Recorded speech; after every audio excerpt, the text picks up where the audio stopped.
Matapos litin ni Houghton ang katapatan ni Gillian sa kanyang Panginoon na si Ghislaine, nagdulot ito ng matinding galit kay Gillian. Sa mga sandaling iyon, ang tanging naiisip niya ay patayin si Houghton sa harap niya at wakasan ang mga delusyon nito. Lalo na't nakataya ang Per Diem Territory, na pilit ipinaglalaban ng kanyang Panginoon na si Ghislaine. Matapos pangunahan ni Gillian ang pag-atake, agad niyang isinagawa ang isang matinding hampas patungo kay Houghton, na mabilis namang sinalag ni Houghton gamit ang kanyang espada. Ngunit sa pagkakataong iyon, ang atake ni Gillian ay hindi tulad ng mga naunang pagsubok. Ang lakas ng puwersa na ipinamalas ni Gillian sa kanyang atake ay nagresulta sa matinding pagkakasalubong ng kanilang mga espada, na nagpatalsik kay Houghton, pati na rin ang kanyang kabayo, nang humigit kumulang 10 metro, na nagbigay daan para magkaroon ng distansya ang dalawa. Ang lakas ng atake ni Gillian ay ramdam pa ni Houghton, kaya't nang magpatuloy sila sa laban, ang espada ni Houghton ay nanginginig. Dahil dito, hindi na nagdalawang isip si Gillian na isagawa ang isang pangalawang atake, na agad ikinagulat ni Houghton. Ngunit hindi madaling maungusan si Houghton sa ganitong laban, lalo pat ang kanyang buhay at dignidad ang nakataya. Kasabay ng kanilang mga kabayo, parehong nagtatagisan ng lakas ang dalawa. Walang ibinibigay na puwang sa isa't isa upang magbigay daan para sa isang kontra-atake. Pinipilit ni Houghton na pabagsakin si Gillian, ngunit ang bawat atake niya ay naililihis at nasesalag ni Gillian. Matapos nitong maiwasan ang mga atake ni Houghton, ginamit ni Gillian ang dulo ng talim ng kanyang palakol, at gamit ang puwersa, iniikot ito at binago ang direksyon, na nagresulta sa pagkawala ng pagkakahawak ni Houghton sa kanyang espada. Sa isang napakabilis na kontra-atake, madaling nabuwal ni Gillian ang pagkakahawak ni Houghton, na naging dahilan upang mabitawan ang espada ni Houghton at lumipad sa ere.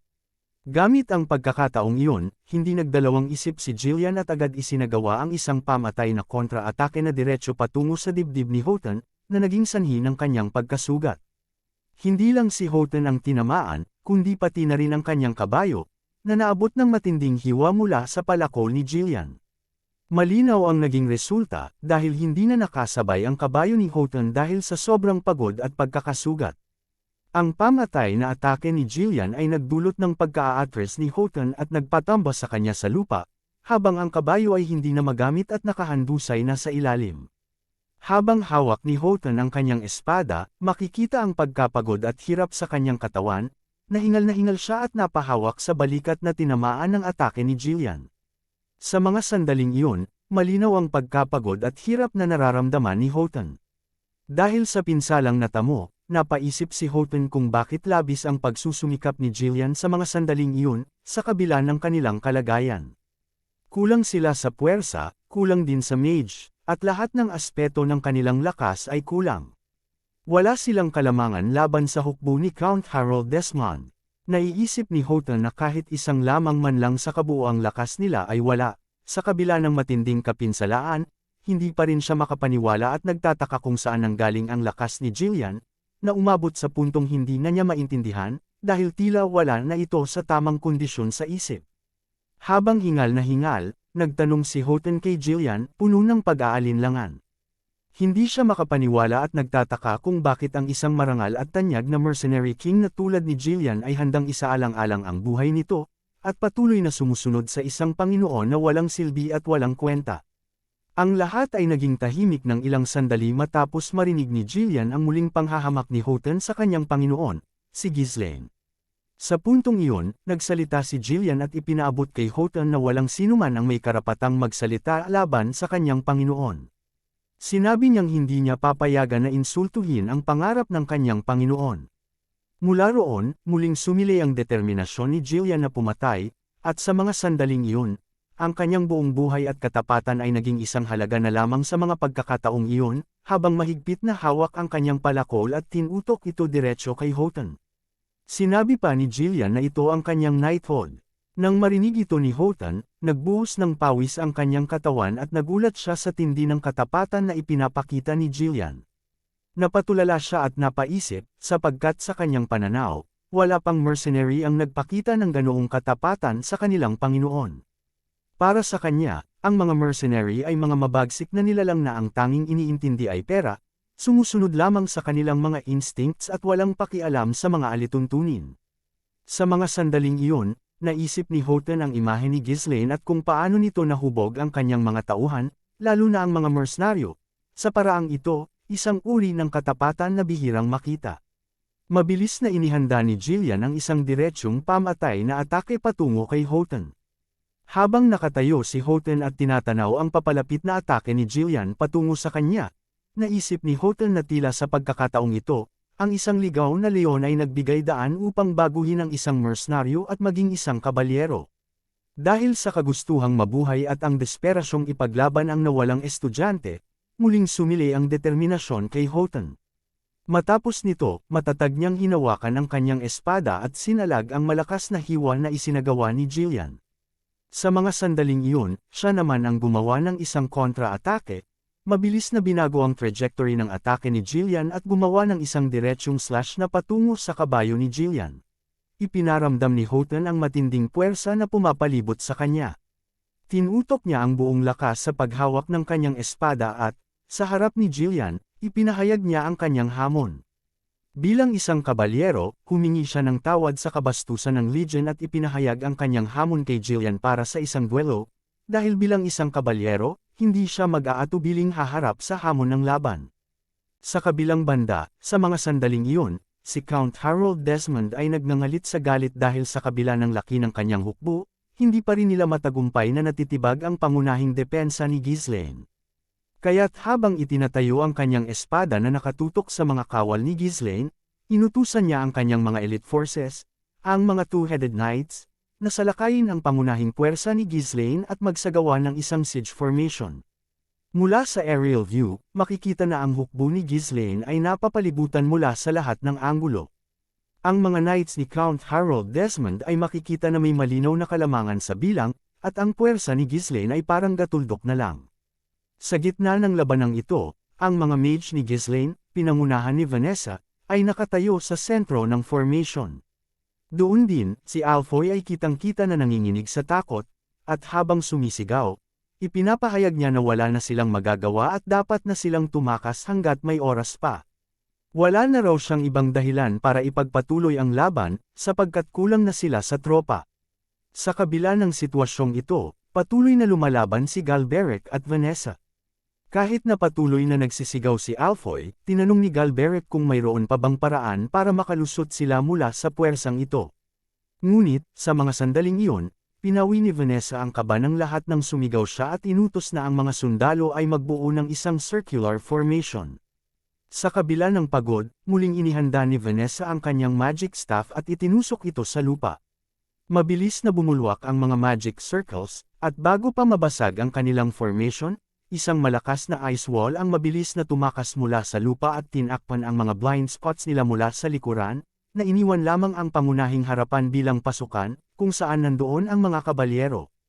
Ang ilan sa mga elite forces ni Count Harold Desmond ay napatanong kung paano nila ngayon haharapin ang sitwasyon, dahil napoprotektahan na sila ng ice wall mula sa lahat ng direksyon. Nabanggit pa nila na naging imposible na ngayon ang pagbigay ng mga pag-atake, at nagreklamo tungkol sa pagkaabala ng kanilang mga plano. Habang nanggagalaiti si Count Harold Desmond sa di kalayuan, tagaktak ang kanyang pawis, hindi makapaniwala sa nangyayari. Nais na niyang tapusin agad ang buhay ng mga pesting nasa harapan niya. Habang nakatutok ang tingin ni Count Harold Desmond sa ice wall na ginawa ni Vanessa, agad niyang tinawagan ang kanyang pangunahing six-circle mage, si Wello, upang gamitin na nito ang kanyang magic. Agad na sinang-ayunan ni Wello ang utos, bagamat puno siya ng galit dahil sa ginawa ni Vanessa. Dahil sa mga sandaling iyon ay naabot na rin niya ang sukdulan ng paggamit ng kanyang magic. Hindi pa doon natapos ang utos ni Count Harold Desmond, dahil inutusan din niya ang kanyang elite forces, ang two-wing knights, na kailangan nilang tibagin ang front wall ng hukbo ni Ghislaine. Bukod pa rito, kung makakakita sila ng pagkakataon, i-prioritize nila ang pagpatay sa mga mage ni Ghislaine. Agad na tinutulan ng mga puwersa ni Ghislaine ang utos ni Count Harold Desmond. Nagsisigaw si Gordon, kasama ang kanyang mga kasamahan na kabalyero, na hindi nila hahayaan mangyari iyon, kahit na ang kanilang buhay ang nakataya. Sa walang pag-aalinlangan, buong pagmamalaking isinisigaw nila na lalaban sila hanggang sa huling sandali.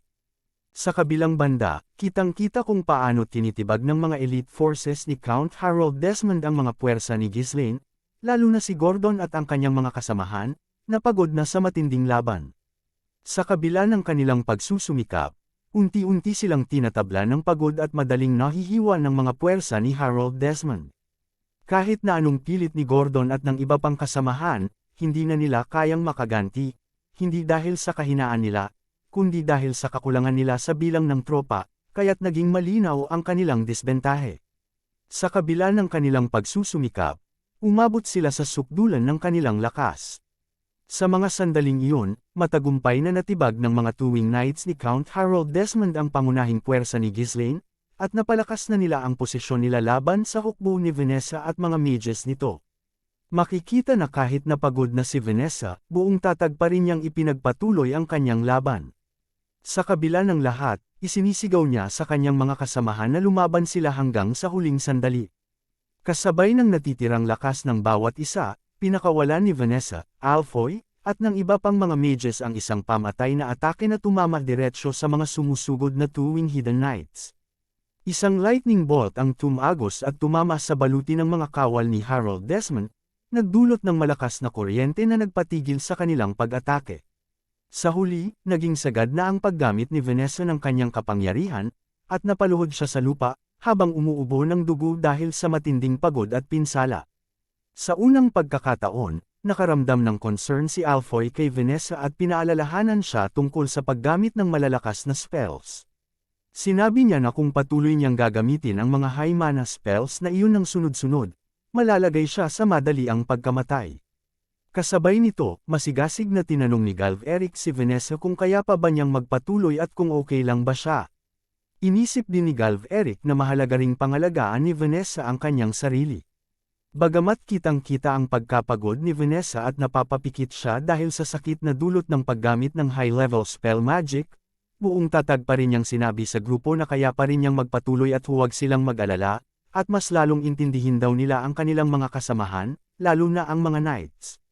Subalit, sa mga sandaling iyon, ang kanyang mga salita ay naputol nang makita niya sa di kalayuan ang isang nakakapangilabot na tanawin. Hindi lamang si Vanessa ang nakapansin nito, kundi pati na rin sina Jillian at Houghton, na natigilan sa gitna ng kanilang mainit na labanan. Mula sa malayo, nakita nila ang isang malaking bola ng apoy na, dahil sa laki at liwanag nito, ay nagmukhang sinag ng araw. Ang init at lakas ng puwersang ipinapakita nito ay nagbigay ng takot sa lahat, at ito ay isinagawa sa ilalim ng kapangyarihan ng isang six-circle mage na walang iba kundi si Willow. Buong sigasig na ipinagmalaki ni Willow ang kanyang bolang apoy at labis siyang tumatawa, ipinapahayag na ang araw na iyon ang magiging huling sandali para sa hukbo ni Ghislaine. Habang nangyayari ang bolang apoy na inihanda ni Willow, napaisip si Jillian sa di kalayuan dahil naalala niya na iyon ang magic circle na siyang gumiba sa kanilang pangunahing gate.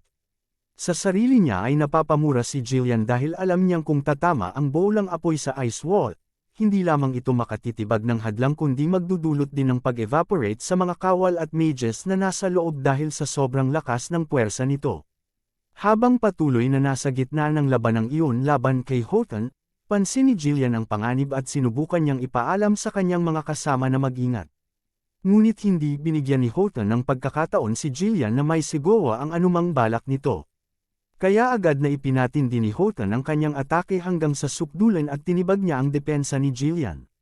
Sa paggawa nito ay naramdaman ni Houghton ang inis at ipinaalala niyang kailangan ni Jillian na mag-focus sa kanilang duelo. Sinabi pa ni Houghton na ayaw niyang manalo kay Jillian dahil lamang sa kapabayaan nito. Dahil malapit nang matapos ang pag-shot-charge ng bolang apoy ni Willow, lalong tumindi ang kanyang pananabik na mapatay at madurog ng tuluyan ang kupunan ni Ghislaine. Tumatawa siya habang sumisigaw, ipinapahayag na ang mga pangyayari ay nagbigay ng isang leksyon na natutunan niya. Sinabi niyang wala ding silbi kung gaano katindi ang isang tao, kapag sila ay nasa maling panig, sa huli, sila ay mapapawi at magiging abo na lamang. Sa kabila ng pagod at matinding pawi sa kanyang mukha, natapos na ni Willow ang pag-shot-charge ng bolang apoy at malakas niyang ipinahayag na tapos na ang laban ng hukbo ni Ghislaine. Isinigaw niyang, "Ukininam." Tapos na. Nang marinig ito, nagngit-ngit sa galit si Jillian at hindi siya magpapatalo sa sitwasyong iyon. Kaya't buong lakas niyang sigaw na hindi niya hahayaan na mangyari iyon. Ibinuhos ni Jillian ang buong lakas at mabilis na hinambalo si Houghton ng isang malakas na atake, na nagbigay daan upang makapag-create siya ng distansya sa pagitan nila. Nang makamit na ni Jillian ang tamang distansya, mabilis niyang hinugot ang punyal na nakatago sa kanyang likuran at walang pag-aatubiling itinapon ito patungo sa Sixth Circle Mage na si Willow. Napalingon si Willow at naputol ang kanyang konsentrasyon, nagulat at nabulabog dahil alam niyang ang buhay niya ang nakataya. Kung hindi niya ito maiiwasan, siya ay mamamatay. Ngunit kung ipagpapatuloy niya pa rin ang kanyang spell, magiging walang saysay ito. Dahil sa bilis ng atake ni Jillian, hindi na nakapaghanda si Willow na umiwas, kaya't tinamaan siya sa balikat. Sa kabila ng pagkadismaya at pagkadistract ng kanyang spell, patuloy pa rin ang bolang apoy na sinasagawa ni Willow. Sa kabutihang palad, hindi ito tumama diretso sa grupo ni Ghislaine, kundi umiba ng direksyon at tumakas patungo sa langit. Doon, sa wakas, nadurog ang huling pag-asa ni Harold Desmond. Sa gitna ng mga pangyayaring iyon, napatulala na lamang si Harold Desmond, nang gagalaiti sa galit. Ang mga kawal ni Ghislaine, sina Gordon at ang iba ay lubos na nagalak sa ginawa ni Jillian at nagpasalamat sa kanya, dahil sa kanyang aksyon, utang nila ang kanilang buhay. Sa kabila ng pagod at hingal, patuloy silang tumatayo at pilit na pinapalakas ang kanilang depensa sa kanilang formation. Nakaramdam ng kaginhawaan si Vanessa at nagpasalamat kay Jillian, dahil kung hindi dahil sa ginawa nito, tiyak ay mamamatay silang lahat. Buong sigasig na sumigaw si Jillian sa kanyang hukbo, inuutos na panatilihin ang circular formation at huwag pababain ang kanilang depensa. Sa kabila ng mga sugat at pagod, pinatatag ni Jillian ang kanyang mga puwersa upang ipagpatuloy ang laban. Ngunit, sa mga sandaling iyon, naputol ang mga salita ni Jillian nang marinig niya ang boses ni Houghton.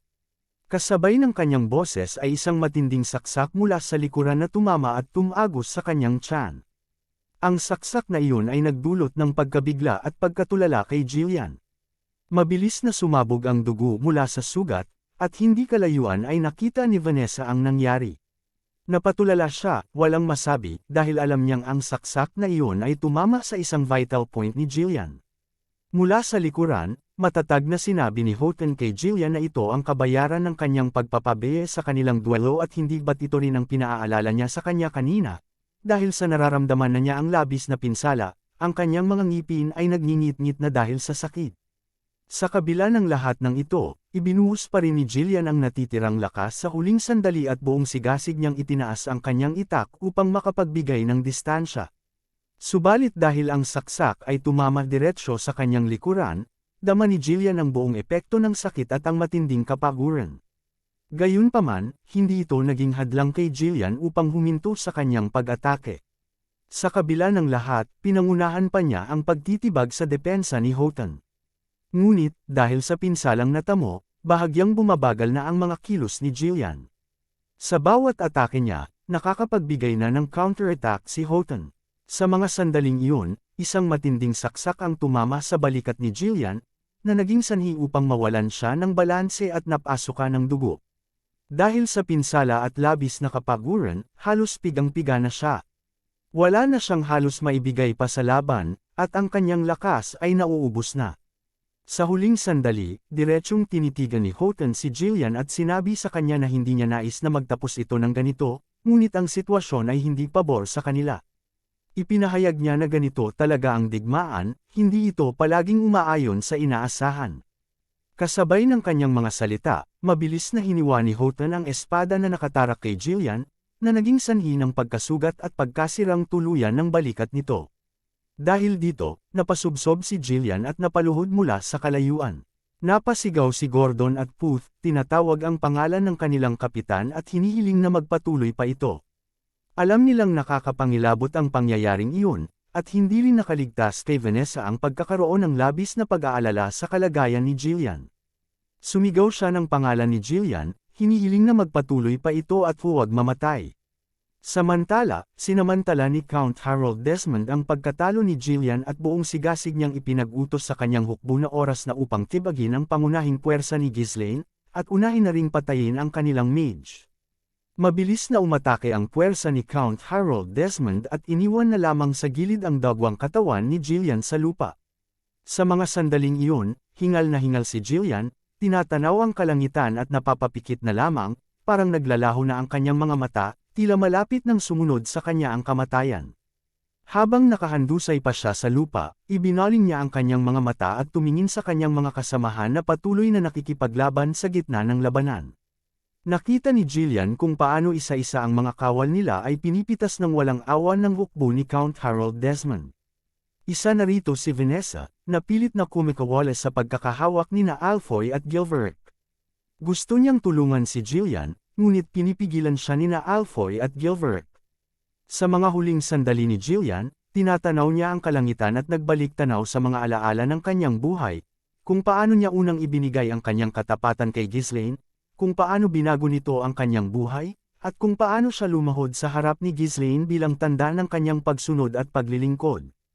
Malinaw pa sa alaala ni Jillian ang mga sinabi ni Ghislaine na nagsasabing magpatuloy siya nang hindi lumilingon sa nakaraan. Habang unti-unting naglalaho ang kanyang mga mata at nawawala siya sa kanyang kamalayan, muling pumasok sa kanyang isipan ang mga sandali kung paano binago ni Ghislaine ang kanyang buhay. Naalala niya ang mga misyon na pinagsamahan nila ni Ghislaine, kasama si Vanessa. Nirecruit nila si Kaor at sabay nilang hinarap ang iba't ibang pagsubok na nagpapatibay sa kanilang samahan. Habang lumalakas sila sa bawat misyon at hamon, naaalala niya ang kanilang pagpatay sa isang poisonous serpent kung saan buhay ang nakataya, at kung paano nila hinubog ang Per Diem Territory ayon sa kagustuhan ni Ghislaine at ang maayos na pamumuhay ng mga tao nito. Hindi rin nakaligtas kay Jillian ang huling insidente, kung saan pinagtanggol nila ang Per Diem Territory mula sa hukbo ni Lucas, isang estudyante ni Houghton. Sa mga sandaling iyon, nakita ni Jillian ang mga tao na buong sigasig na isinisigaw ang kanyang pangalan at ang mga patuloy na umaasa sa kanya sa Per Diem Territory. Sa unang pagkakataon, nadama niya ang isang klase ng buhay na sagana at mainit na tinatanggap ng isang malaking pamilya. Sa huling alaala ni Jillian, naalala niya kung paano tuluyang napagaling ang kanyang anak na si Rachel, kung saan halos buong buhay niya ay inilaan sa pag-aalaga sa sakit ng kanyang anak. Dahil sa tulong ni Ghislaine, nagkaroon ng panibagong buhay si Rachel, at ngayon ay masagana na sa kastilyo ng Per Diem Territory. Naalala rin ni Jillian kung paano ipinagkatiwala sa kanya ni Ghislaine ang nalalapit na digmaan, at sinabi niyang nagtitiwala siya kay Jillian at siya ang mangunguna sa hukbo para sa kanya. Sa mga sandaling iyon, walang pagsisisi at buong puso siyang nagpasalamat kay Ghislaine, sa kanyang Panginoon, dahil sa pagbibigay sa kanya ng pagkakataon upang muling maramdaman ang buhay at ang responsibilidad na maglingkod sa kanyang mga nasasakupan. Habang malapit ng sunduin ni San Pedro si Jillian, isang boses ang kumawala sa kanyang isipan. Noong una, pinabayaan lang niya ito, ngunit patuloy na lumalakas ang boses habang isinasambit ang kanyang pangalan. Sa mga sandaling iyon, muling nabuhayan ang mga mata ni Jillian at unti-unting dumilat. Nang magbukas ang kanyang mga mata, isang imahe ang tumambad sa kanyang harapan. Ang boses na iyon, mula sa imahe na nasa harapan ni Jillian, ay nagpahayag na dapat niyang panatilihin ang kanyang dignidad sa harap ng kanyang mga kasamahan. Nang magkaliwanag ang paningin ni Jillian, nakita niya si Kaur, ang kanyang kasamahan, na tila nag-aalala at tinanong kung hanggang doon na lang ba siya. Ipinaabot ni Kaur ang hamon kay Jillian na tumayo at ipaglaban ang teritoryong ipinaglaban ng kanilang Panginoon na si Ghislaine. Huwag kalimutan i-click ang subscribe button at i-on ang notification bell para hindi ninyo ma-miss ang mga updates. Babalik ako bukas para sa isa pang exciting na episode. Hanggang sa muli, ingat kayo at tandaan, ang kaban ng bayan ay kailangan bantayan, o ang kinabukasan natin ay pupulutin sa kangkungan.